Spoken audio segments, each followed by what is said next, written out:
Selamat siang generasi digital, selamat datang di podcast episode perdana Radar Digital Development. Radar Digital Development adalah perusahaan startup di bidang teknologi informasi yang berfokus pada pengembangan ekosistem digital di Indonesia. Saat ini saya sudah ditemani oleh salah seorang rekan saya. Boleh silakan Mas, saya perkenalkan diri. Oke, perkenalkan nama saya Willy Santori. Saya UI UX designer dari Radar Digital Development. Oke. Mas Willy, apa kabar nih Mas Willy? Udah lama ya nggak ketemu kita. Alhamdulillah sehat saat ini. Sehat ya. Dan siang ini kita akan ngobrol-ngobrol tentang UI UX designer. Bener banget. Kerjanya apa sih gitu ya? Mungkin banyak teman-teman yang belum tahu UI UX itu apa gitu. Kalau misalnya kita bedel nih ya Mas, dari katanya satu-satu. UI itu singkatan dari? UI itu adalah user interface. Ya, user interface. Kalau user itu kan pengguna. Kalau interface itu alat penghubung gitu ya. Jadi UI ini alat penghubung yang menghubungkan pengguna dengan apa sih Mas? Dan satu lagi UX, user experience. User experience ya. Kalau user experience itu berarti pengalaman pengguna gitu. Benar, ya. pengalamannya. Nah, pengalaman seperti apa sih yang dimaksud dalam user experience? Boleh dijelaskan? Oke. Jadi UI UX itu sebenarnya merupakan dua hal yang berbeda ya. Jadi tadi UI itu adalah user interface, jadi tampilan pengguna. Segala bentuk tampilan digital, platform ataupun aplikasi ya, bisa web, bisa mobile juga. Jadi apapun yang user lihat itu disebut UI, user interface. Sedangkan kalau UX itu adalah experience-nya, jadi pengalamannya. Jadi saat user menggunakan suatu platform ya, mobile ataupun website, itu kita melihat dari segi pengalamannya. Jadi bagaimana si user itu setelah menggunakan aplikasi itu merasa senang, merasa aman dan nyaman dan ingin kembali lagi menggunakan aplikasinya gitu. Jadi dari segi experience-nya atau pengalamannya gitu. Oke. Nah, jadi kalau misalnya disimpulkan UI itu lebih ke tampilan ya, kalau benar. UX itu lebih ke datanya seperti itu ya. Pengalaman si usernya ya, yang menggunakan pengalaman aplikasi. penggunanya Benar. seperti itu. Nah, untuk skala 1 sampai 10, seberapa penting sih perannya si UI dan UX ini dalam sebuah produk? Kalau kita bicara skala berarti produk itu kan memang merupakan suatu alat tempur untuk si suatu perusahaan yang mempunyai aplikasi. Jadi tentunya UI UX ini ya harus benar-benar menjadi ujung tombak gitu. Oke, berarti jadi bisa dibilang ya sangat penting. Sangat penting. 1 lah ya atau 10. Kebalik ya. 10 jadi iya. gitu. Nah, kalau begitu pentingnya kehadiran UI ini, ada nggak sih karakteristik atau ciri-ciri UI yang baik itu seperti apa gitu? Oke, ciri-ciri UI yang baik itu tentunya nggak cuman bagus dari segi tampilan ya. Kalau kita biasa pakai aplikasi di smartphone itu kan banyak banget tampilan yang dengan warna-warna yang beragam ya, dan dengan bentuk dan jenis desain yang beragam juga. Nah, tentunya UI yang bagus itu ya yang begitu user pertama kali menginstal dan melihat ya atau menggunakannya, tentunya itu harus menarik, engage dulu ya dari segi tampilan desainnya. Nah, setelah si user menggunakan, nah itu kan ada interaksi dan pengalaman dia saat menggunakannya. Nah, itu UX-nya di situ gitu. Jadi memang UI dan UX ini ya harus berjalan bersamaan gitu, sama-sama penting gitu. Iya, betul. Jadi kalau misalnya kita download aplikasi, pertama kita buka berarti itu UI. Iya, kita melihat UI. Dan harus eye-catching, harus singkat juga, jadi biar pengguna tidak merasa kesulitan untuk menggunakan aplikasi tersebut. Begitu ya Mas. Nah, untuk kita mau nanya nih, gimana sih perkembangan UI UX designer yang ada di Lampung ini? Kalau misalnya di Indonesia kan kebesaran ya skalanya. Nah, kalau di Lampung sendiri apakah udah maju ataukah masih merintis? Benar. Jadi kalau untuk di Indonesia sih ya memang sudah luas banget ya, sudah banyak profesi sebagai UI UX designer ini gitu. Namun sedangkan di Lampung ini bisa dibilang mungkin karena jumlah perusahaan yang membuat software atau membuat aplikasi itu nggak terlalu banyak ya gitu. Kebanyakan juga perusahaan di Lampung itu kan tinggal terima jadi aja gitu. Dalam artian ya aplikasi yang mereka gunakan atau yang digunakan di Lampung sini itu ya asalnya dari Jakarta atau dari provinsi lain gitu. Jadi untuk profesinya sendiri itu bisa dibilang belum ada, atau mungkin ada pun freelancer gitu. Dalam artian freelancer kan tidak terikat dengan pekerjaan gitu. Jadi ya belum terlalu booming deh kalau untuk UI UX di Lampung ini. Iya. Dan kan saya baca artikel nih ya Mas, saya dari LinkedIn, yang menurut LinkedIn profesi sebagai UX designer itu termasuk ke dalam keahlian atau keterampilan yang paling banyak diminati di tahun 2019, dan itu masuk ke dalam urutan yang kelima gitu. Gak cuma itu, menurut Forbes magazine UX designer juga masuk ke dalam pekerjaan terbaik 25 top 25 pekerjaan terbaik ya untuk balance life sama kehidupan sehari-hari gitu ya.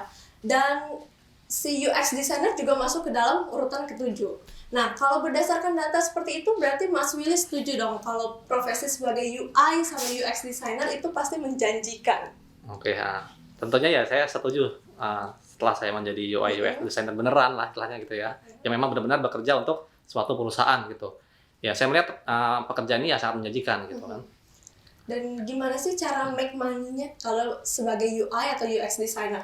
Kalau Mas Willy kan bekerja di perusahaan, dan kalau misalnya ada teman-teman yang mau kerja sebagai UX atau UI designer, tapi misalnya tidak terikat kerjaan dengan perusahaan, apakah tetap bisa make money melalui UI UX designer? Oke, tentunya walaupun seorang UI UX designer nggak terikat ya dengan perusahaan, di satu sisi kan ada freelancer itu tadi ya. Jadi ada platform di mana si para desainer ini tuh bisa meng-apply ataupun menerima project melalui via website penyedia jasa freelancer itu. Dan tentunya itu biasanya sih bukan rupiah lagi, dia udah dolar, karena pangsa pasarnya atau konsumennya adalah dari luar negeri gitu. Gitu. Dan tahap-tahapannya gimana nih Mas? Untuk membuat suatu produk, langkah pertama yang diambil gimana? Dalam UI UX ini tentunya kita pertama itu harus interview dulu. Kita interview si konsumen ataupun perusahaan yang mau dibuatkan desain ataupun produk UI-nya itu. Dari kita interview kan kita mendapatkan data apa aja, misalkan berupa si perusahaannya membuat apa, aplikasinya seberapa besar, terus mungkin nanti dalamnya itu secara teknis menunya apa aja, fiturnya apa aja, desainnya maunya seperti apa, itu nanti kan harus di awal harus terpapar jelas dulu gitu. Setelah data itu terkumpul, baru kita bisa jadi ini disebut information architecture. Jadi dari data itu kita bisa riset lagi tampilan seperti apa yang paling efektif, yang paling bagus untuk nantinya kita buatkan desain UI-nya itu gitu. Ya. Dan selanjutnya kalau misalnya datanya sudah didapat, udah ketemu dengan konsumen atau kliennya kan, sudah diomongin semua, terus selanjutnya apakah ada software yang khusus, yang spesifik yang digunakan dalam mendesain? Tentunya ada. Jadi karena UI ini ranahnya di desain ya, sebenarnya agak berbeda karena kan untuk UI ini kan kaitannya dengan software developer atau dengan programmer dan dengan pengembangan aplikasi atau software itu sendiri ya. Jadi untuk aplikasinya tentunya berbeda dengan desainer kebanyakan. Nah, kalau di UI ini saya biasa pakai aplikasi namanya ada Figma. Terus banyak juga yang pakai itu ada namanya Adobe XD. Terus kalau misalkan untuk pengguna khusus untuk Mac ya, itu ada namanya Sketch. Nah, 3 software ini yang paling populer lah yang digunakan para UI dan UX designer gitu. Oke, jadi softwarenya pun ada yang khususnya gitu ya. Dan apakah UI atau UX designer ini harus bisa coding? Karena banyak banget yang penasaran gitu, apa seorang UI UX harus bisa coding atau enggak gitu. Oke, ini banyak yang nanya sih sebenarnya ya, apakah UI UX designer itu harus bisa coding? Kalau saya jawabnya adalah enggak gitu. Oh, enggak. Tapi ada tapinya ya, gitu. Ada tapinya. Kenapa itu, Mas? Jadi kalau UI designer pertama misalkan dia nggak bisa ngoding itu menurut saya nggak masalah, karena yang penting kita itu bisa koordinasi, bisa komunikasi, kolaborasi sama si programmernya. Programmer kan yang implementasiin desain yang UI designer buat atau yang saya buat gitu. Nah, yang penting kita bisa mengkomunikasikan apa yang ingin kita buat atau desain saya ini seperti ini dan si programmer harus buatnya seperti apa, itu harus jelas. Jadi kita harus bisa komunikasi dengan jelas. Nah, kemudian untuk yang bisa itu merupakan nilai plus sih. Jadi kalau UI designer ini bisa coding itu merupakan nilai plus karena di toolsnya sendiri itu ada fitur fitur codingnya gitu. Dalam artian jadi desain yang kita buat itu bisa kita lihat codingnya gitu. Jadi kalau kita misalkan programmernya minta codingnya itu kita bisa kasih gitu.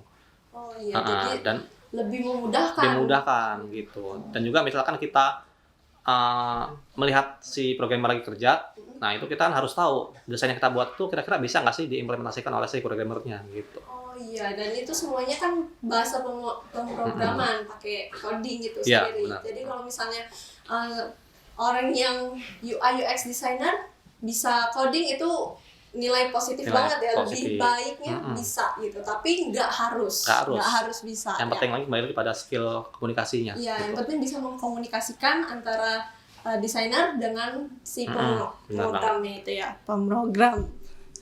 Dan Mas Willy sendiri udah jadi UI atau UX designer selama berapa tahun sih? Kalau saya sih bisa dibilang belum terlalu lama sih ya, kurang lebih ya hampir setahun ini gitu menjadi UI UX designer. Yang apa sih yang membuat Mas Willy tuh pengen gitu jadi kerja sebagai UI atau UX designer? Kalau awalnya saya kan desainer grafis ya, seperti biasa ya, membuat poster, membuat desain-desain publikasi, advertising dan lain-lain gitu kan. Nah, dimana kita itu kan sebagai desainer tuh ya pengen update terus sih skill kita, kemampuan kita, yang baru itu ada apa lagi sih gitu kan. Nah kemudian ya saya melihat semenjak tahun berapa ya, 2015 ke atas itu mulai banyak banget peluang-peluang sebagai UI designer gitu. Kemudian saya lihat, wah sebenarnya UI designer itu apa sih, kan dari katanya kan desain ya. Dari katanya desain ya, saya tertarik gitu. Setelah saya lihat ternyata ya fungsinya adalah lebih ke apa ya, lebih ke role atau suatu posisi dalam suatu tim pengembangan software gitu. Tentunya kan itu merupakan tantangan yang luar biasa kan gitu. Dan di satu sisi juga itu tadi mengenai income ataupun pendapatan dari si UI designer itu lebih tinggi dibandingkan dengan desainer grafis biasa gitu. Yang menjanjikan tadi. Iya, yang menjanjikan. Jadi dia tertarik untuk kerja terjun sebagai UI UX designer. Tapi untuk menekuninya sendiri baru 1 tahun terakhir. Iya. Oke. Dan pas waktu Mas Willy desain suatu produk nih, suatu tampilan produk, pernah nggak sih kayak stuck gitu? Aduh nggak tahu lagi nih mau diapain nih, gimana nih? Cari referensinya gimana? Atau biasanya ngatasinnya itu gimana sih Mas Willy? Kalau stuck sih ya bisa bilang sering ya. Karena kan apalagi program yang akan kita buat tuh luas gitu kan. Tentunya banyak banget modul-modulnya, menu-menunya, fiturnya gitu kan. Terus di satu sisi juga untuk membuat suatu tampilan kan kita perlu referensi yang banyak gitu ya. Referensi yang banyak, terus mungkin kita perlu juga referensi tampilan dan sebenarnya sih yang susah itu di experience-nya gitu. Kalau untuk masalah desain sih ya kita bisa susun dengan dengan estetika yang bagus sehingga semua orang tuh kalau lihat tuh lihatnya bagus. Tapi kan di balik itu ada experience-nya itu tadi gitu. Jadi kalau tampilannya bagus, kalau kita atau si user pakai yang susah kan ya buat apa gitu kan ya. Nah, di situ susahnya adalah bagaimana menyimbangkan kedua hal itu antara tampilan yang bagus dan pengalaman yang akan didapatkan oleh user itu gitu. Iya, dan cara ngatasinnya gimana tuh Mas? Nah, untuk ngatasinya ya saya banyak-banyak lihat referensi gitu. Jadi apapun referensi, misalkan saya lagi develop website nih atau develop aplikasi, ya saya mendownload atau melihat aplikasi serupa gitu. Jadi kalau misalkan aplikasi ya saya install semua aplikasi itu sampai penuh handphone itu saya installin semua aplikasi gitu. demi riset fiturnya, demi riset. Sampai lemot nggak itu? Iya, sampai penuh pokoknya gitu ya. Oke. Nah jadi banyak-banyak baca referensi. Terus permennya juga lihat sumber-sumber dari luar, di Google aja banyak gitu kok. Ya, referensi tampilan gitu. Banyak cari inspirasi ya Mas biar lanjut terus bikin produknya itu ya, bikin UI-nya. Dan kalau misalnya di Indonesia kan udah banyak tadi ya, Mas Willy udah cerita banyak sekali UI UX designer yang ada di Indonesia dan juga di dunia. Nah, pernah nggak sih Mas nemuin kasus gitu, kalau misalnya desainnya ini kok sama ya, kalau misalnya yang bisa si A sama si B kok sama ya, ada nggak kemungkinan desain itu diduplikat atau dicontek lah gitu? Kalau kemungkinan dicontek sih bisa jadi ya gitu ya. Tapi kalau dalam artian kita di sini bukan mencontek sih ya, tapi kita itu ATM gitu. Amati, tiru, modifikasi. Nah gitu. Jadi ya kita dari melihat referensi kan tentunya, wah ternyata benar nih memang desain seperti ini yang bagus gitu kan. Jadi kita udah mendapatkan referensi ya kita mengadaptasi gitu. Bukan berarti itu meniru, tapi memang ya seperti itu caranya gitu. Karena salah satu metode dalam UX adalah namanya kompetitor analisis gitu. Jadi kita menganalisis tampilan punya orang gitu. Oke, jadi itu bahasanya bukan mencontek bukan. Gitu ya. kecuali kalau misalnya plek-plekan sama gitu. Nah, ya bisa nggak itu bisa, tapi dihilangin secara mencuri atau mencontek gitu bisa. Bisa sih itu, bisa juga, tapi kadang ya gini, saat di satu sisi misalkan kita buat aplikasi untuk e-commerce ya, penjualan ya. Sebut merek boleh nggak nih? Misalkan Boleh, Tokopedia silakan. atau Shopee atau Iya. apapun itu ya yang lain, nah Bukalapak dan lain-lain. Nah itu kalau kita perhatikan ya semiliar itu, hampir sama semuanya gitu. Karena memang seperti itu, mereka sudah riset berkali-kali berulang-ulang ya. Seperti itulah tampilan yang memang paling efektif digunakan untuk user. Jadi kalau ada muncul pesaing baru lagi, muncul produk e-commerce baru lagi ya, bisa jadi tampilannya ya mirip-mirip gitu, hanya beda warna, beda icon, dan mungkin beda penempatan menunya gitu. Oke. Dan kalau misalnya ada teman-teman yang di luar sana mau memulai karir nih, kayak Mas Willy sebagai UI UX designer, apa langkah pertama yang harus dilakukan? Ya, soalnya kan banyak nih orang-orang yang mau mulai, tapi yang kendala terbesarnya adalah takut melangkah, takut mengambil step pertama gitu. Apa yang harus dilakukan? Skill apa yang harus dimiliki? Oke, jadi buat teman-teman yang mungkin pengen jadi UI UX designer ya, itu peluangnya sekarang itu udah banyak banget. Loker untuk UI UX tuh di mana-mana itu banyak ya. Jadi kita lihat bahwa karena peluangnya banyak ya, kenapa kita mungkin sebagai desainer yang tadinya cuma desainer grafis biasa itu nggak coba belajar hal yang baru gitu. Apalagi sekarang konten-konten di media sosial udah banyak, di YouTube maupun mungkin kita bisa ngambil e-course itu udah banyak, dan banyak juga yang free gitu. Jadi coba kita niatkan dulu untuk belajar, kita lihat dulu referensinya gitu kan. Biasanya kita kalau dari lihat produk-produk yang udah ada itu tertarik kita buatnya, terus gimana sih cara buatnya gitu.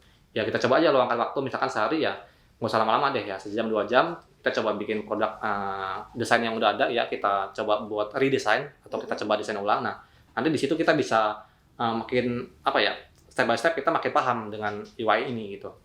Ya pokoknya intinya inilah, sering-sering baca artikel, follow aja Instagram ataupun media sosial yang berhubungan dengan UI, nanti lama-lama bakal tertarik gitu teman-teman. Ya, kalau misalnya dapat info gitu. Dari background pendidikan gitu. Saya background pendidikannya misalnya akuntansi gitu. Tapi saya tertarik nih mau jadi desainer, UI designer atau UX designer. Bisa atau tidak? Kemungkinannya berapa persen nih Mas? Kalau dari belajar dari dasar banget ya, dari nol banget. Kalau untuk jadi UI UX designer nih, kalau saya bilang sih ya dari bidang apa aja bisa, nggak harus dari bidang desain gitu. Jadi kalau misalkan teman-teman lulusan desain komunikasi visual tuh di kafe, nah itu, dan atau mungkin yang jurusan lain yang bukan non desain ya, nah itu memungkinkan banget jadi UI UX designer, karena tadi yang saya bilang tuh UI dan UX ya gitu. Nah mungkin UI-nya itu lebih ke yang bisa desain gitu, atau yang bisa membuat karya desain grafis gitu. Nah namun untuk UI ini kan ada lagi tuh tugasnya untuk bikin icon, bikin ilustrasi, bikin animasi. Nah itu kan sebenarnya adalah ranah dari si desainer grafis gitu. Jadi untuk UI designer nih, dia kerjanya itu ya kalau sudah dipisah sih role-nya ya, itu dengan desainer grafis. Artinya UI designer kan nggak harus selalu bisa bikin gambar yang bagus banget gitu. Jadi kalau di UI itu ada namanya buat wireframe. Jadi wireframe itu kayak coret-coretnya aja gitu, garis-garis hitam gitu. Nah itu kan semua orang bisa tuh coret-coret kan, nggak harus punya skill desain. Seperti kerangkanya gitu ya? Iya, wireframe kerangkanya gitu. Oke, jadi wireframe-nya dibikin dulu, setelah kalau misalnya udah wireframe dibikin, terus ada next step-nya bikin apa lagi gitu Mas? Kalau udah wireframe namanya prototype. Ya, prototype itu jadi dari garis-garisnya itu kita bikin simulasi nanti tampilan tuh seperti apa sih finalnya gitu. Tampilan yang memang sudah istilahnya tuh high fidelity. Jadi sudah benar-benar seperti kelihatan seperti program yang sudah jadi gitu. Oke, jadi kalau di wireframe masih yang kerangkanya aja gitu. Kalau misalnya di prototype itu udah ada warnanya gitu Mas. Udah ada tombol-tombol icon-iconnya mana yang akan dipakai gitu. Iya, sudah diklik udah bisa pindah halaman gitu. Udah bisa dipakai untuk interaksi gitu. Iya, gitu. Oke. Dan ada nggak sih Mas tips-tips untuk yang tadi kan udah disampaikan, tips-tipsnya harus disiplin, harus apa nih kalau misalnya mau jadi UX UI designer gitu? Tentunya disiplin tuh ya harus ya. Ya, nah itu yang sulit itu ya. Kalau awal-awal kan memulai mungkin masih motivasi nih, masih semangat. Nanti udah tengah-tengah, susah lah. Iya, bisa gitu ya. Bukan passionnya nih di sini gitu, ditinggalin gitu. Gimana nih biar tetap terus bisa dimotivasi diri sendiri gitu. Kadang kalau kita pengen sesuatu kan biasanya lagi hype-nya di awal aja gitu kan ya. Lagi pengen nih bikin, udah jalan ternyata kok nggak bisa nih, atau hasilnya jelek gitu kan, nyerah gitu kan. Ya mungkin saat kita nemu titik nyerah itu ya jangan nyerah dulu. Coba itu tadi kita mungkin cari komunitas gitu, cari grup. Sekarang itu udah banyak banget grup-grup yang membahas tentang UI UX itu, kayak di grup Telegram, di Facebook itu banyak ya. Nah cobalah mulai ngikut komunitas itu, cari partner atau cari teman yang sama-sama pengen belajar gitu. Nah kalau kita tujuan gitu ya, jadi biar tambah semangat karena ada teman-temannya yang lain gitu. Dan kalau Mas Willy juga tergabung sama komunitas kah di Lampung atau di komunitas UI UX designer di Indonesia? Kalau di Lampung sendiri belum ada nih komunitas yang khusus buat UI UX, belum ada. Bisa nih Mas Willy bisa, ya, bikin komunitas sendiri gitu. Bisa. Gitu. Nah, tapi kalau di luar, di Indonesia tuh udah cukup banyak sih. Jadi yang terbesar tuh namanya komunitas UX ID ya. Terus yang kedua ada komunitas Dribble Indonesia. Itu ada 2 komunitas ini yang paling aktif lah gitu. Untuk dalam segi membahas mengenai UI UX. Ada persyaratan apa aja sih kalau misalnya mau jadi anggota komunitas gitu? Nggak ada sih. Persyaratannya punya handphone, punya kuota ya. Yang penting persyaratannya pengen belajar gitu belajar. Punya motivasi diri sendiri gitu. Oke. Dan kenapa nih ya Mas ya, banyak banget UI UX designer yang ada di Lampung ini mungkin belum kelihatan semua gitu. Dan apa sih harapan Mas Willy gitu sebagai UI UX designer ya, harapannya untuk menggali potensi yang ada di orang-orang yang ada di Lampung gitu? Oke, karena memang belum ada sih ya perusahaan yang benar-benar, bukan belum ada sih, mungkin belum banyak ya perusahaan yang membutuhkan tenaga UI UX designer ini gitu. Namun ya bukan berarti itu menjadi menjadi kendala atau menjadi alasan kita nggak belajar UI atau kita nggak bikin komunitas UI di Lampung ini gitu. Ya harapan saya sih nanti bakal berkembang lagi komunitasnya, mungkin bakal ada komunitas khusus UI UX ya. Jadi ya walaupun ada komunitasnya dan nggak ada perusahaannya, ya mereka mungkin bisa kerja di luar gitu kan. Betul. Atau bisa kerja freelancer itu tadi gitu. Iya. Jadi harapannya ya semakin banyak yang aware ya, dalam artian kadang gini sih, untuk desainer ini kadang dia malu-malu gitu. Jadi dia jadi freelancer tapi dia nggak ketahuan, nggak muncul gitu. Nah di situ kita harus punya wadah, kita harus punya media, ataupun ya kita cari nih yang potensial, kita bisa gandeng gitu. Oke, jadi biasanya kalau udah keenakan freelance gitu kan, bisa kan kerja di rumah tuh, ya kan WFH, kerja di rumah, jadinya nggak perlu terlibat sama perusahaan. Jadi orang-orang juga nggak tahu nih, ternyata ada potensi di UI UX designer gitu ya di Lampung sendiri gitu.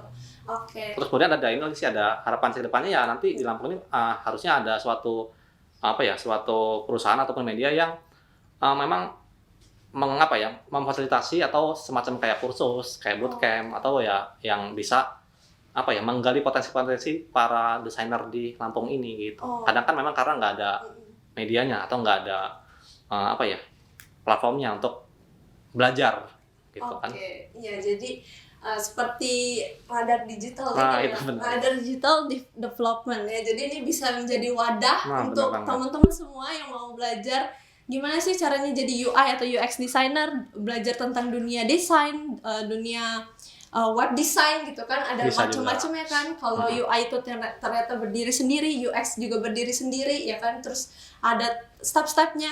Kalau mau belajar bisa banget ya belajar dari nonton podcast kita di Radar Digital, juga bisa kunjungi websitenya gitu kan Mas ya. Benar banget. Iya, terima kasih Mas Willy udah meluangkan waktunya untuk ngobrol-ngobrol. Oke, terima kasih Mbak Juli. Iya, sama-sama Mas Willy. Stay safe ya, masih corona ya, jadi kita jauh-jauhan ya, duduknya di seberang-seberangan, nggak di sebelah-sebelahan ya. Dan sampai jumpa di podcast selanjutnya Radar Digital.